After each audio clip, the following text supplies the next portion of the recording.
Hey guys, it's Luke Yon, and today I am going to be talking about the books that I received for Christmas this year.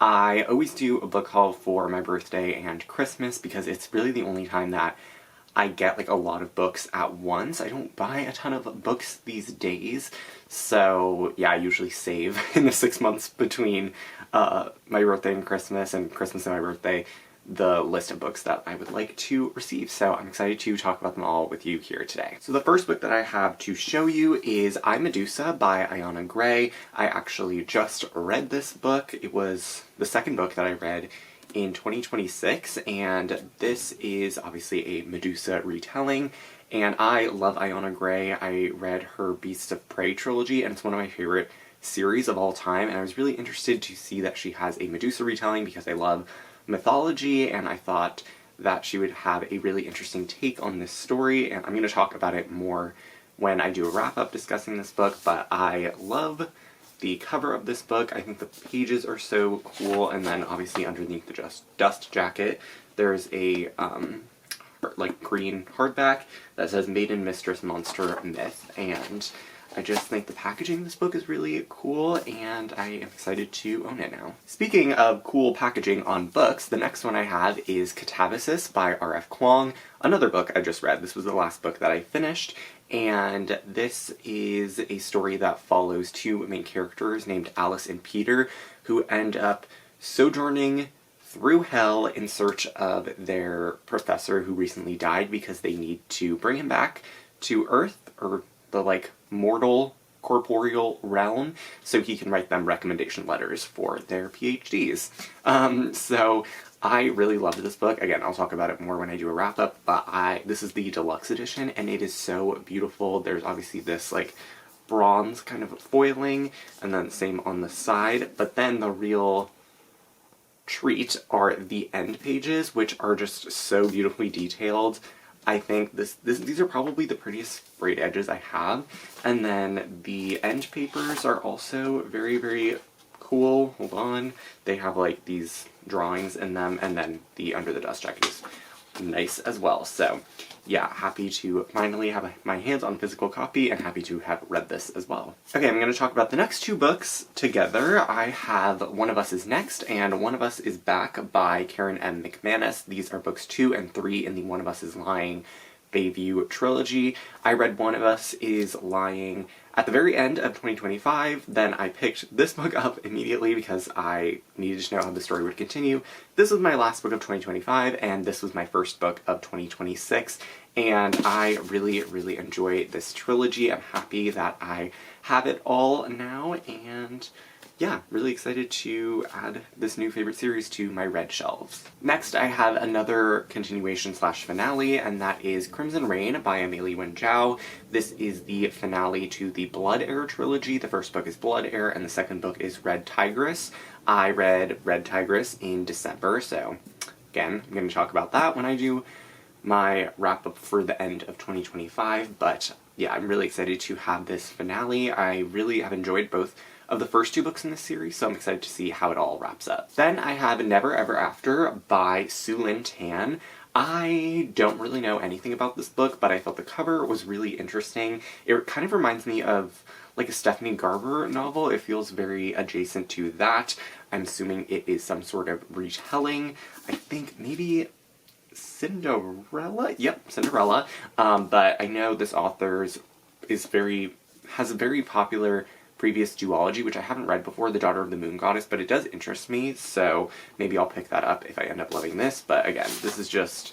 Publishers are really going out of their way to make every book feel like a special edition, which I personally appreciate, because I think it's cool to have tons of pretty editions, especially when you love the book, and you don't have to spend a ton on a special deluxe edition when there's a very beautiful regular edition as well. Next, I have Wild Reverence by Rebecca Ross. This is a standalone novel / prequel set in the world of the Letters of Enchantment duology, which comprises of Divine Rivals and Ruthless Vows.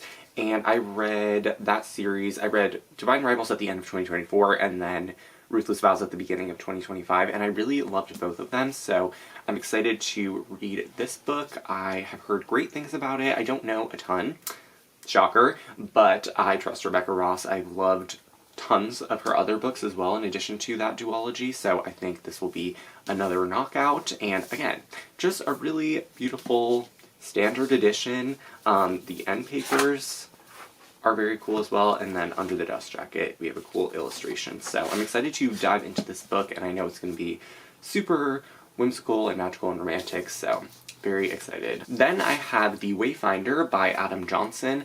I, once again, don't know a ton about this book. I saw it in Barnes & Noble months ago, and I saw that it is set in, where is it? The Kingdom of Tonga, which is in Oceania, Australia area.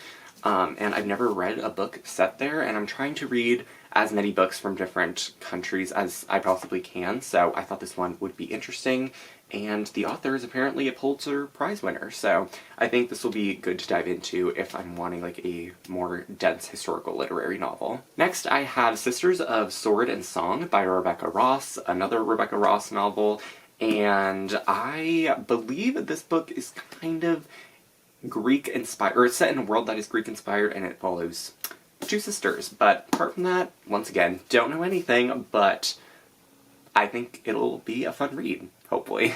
Then I have Ace of Spades by Farida Abike Iyamide, and this is one that I have been eyeing for years, and I just have never bought it, but I am really excited. I think it's like dark academia. It follows two black students at this predominantly white, very elite boarding school. And I'm pretty sure there's a murder, which always makes books more interesting. And on the front it says, "How do you stop an unknown enemy?" So I think it's going to be really cool. I've heard amazing things, and I'm excited for another YA mystery thriller. Next, I have The Bird and the Blade by Megan Bannon. This is a book that I picked up on a whim in, I believe, October, and I absolutely loved it. It was one of my favorite books of 2025, and I can't wait to talk about it more in my wrap-up and then also in my favorites video. But this is set in the 13th century. It's either the 13th or the 12th century in the Mongol Empire, and it's just amazing. It's like a retelling. It's just so good. You have to read it. I can't wait to discuss it more, but happy to have a physical copy of it since it's one of my new favorites. Next, I have The Cautious Traveler's Guide to the Wastelands by Sarah Brooks. The only thing I know about this book is that it is set on the Great Trans-Siberian Express. So that's kind of all I needed to know. That's pretty interesting enough to me. And I love historical fiction books. I love Murder on the Orient Express, so seems like something I would enjoy. Next, I have Ivory and Bone by Julie Eschbau, and this is another book that I've been interested in for years, and that is because it is set in the prehistoric era. I don't remember which epoch or eon or whatever, but I never read a book set in like a prehistoric time period.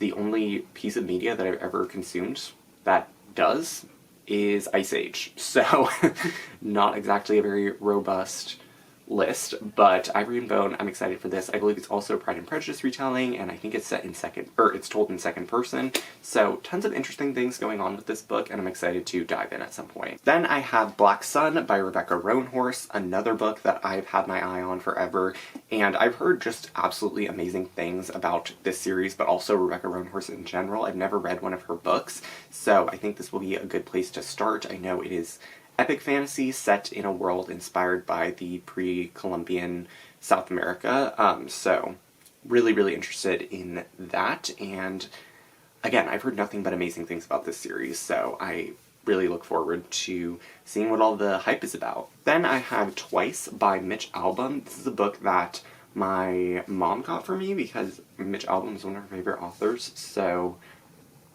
again, don't know anything about this, but it looks like a short book, and I'm excited to read something that is by an author that my mom loves. Then the last two books that I have are they're not like books, but I thought I would share them anyway. The first is the official Agatha Christie puzzle book, and I can't wait to do this. I don't even know like exactly what it is, but I saw this at Barnes & Noble, and I was like, I'm getting this for myself. So yeah, I think it's going to be really fun, and it'll be like a cool rainy day thing to do. And then I also have here the one about their best one-liners, The Ultimate The Little Guide to Friends, unofficial and unauthorized. But yeah, this was another like thing that my parents got me because I love Friends, and it was just like a cute little book. So yeah, thought I'd share this, top of my TBR pile, obviously. But that is all of the books that I received for Christmas. I'm really excited to have some books that I've already read, and also to have some books that I'm really, really looking forward to. So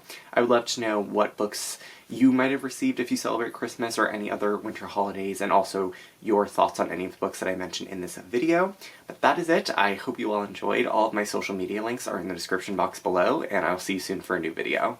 Bye!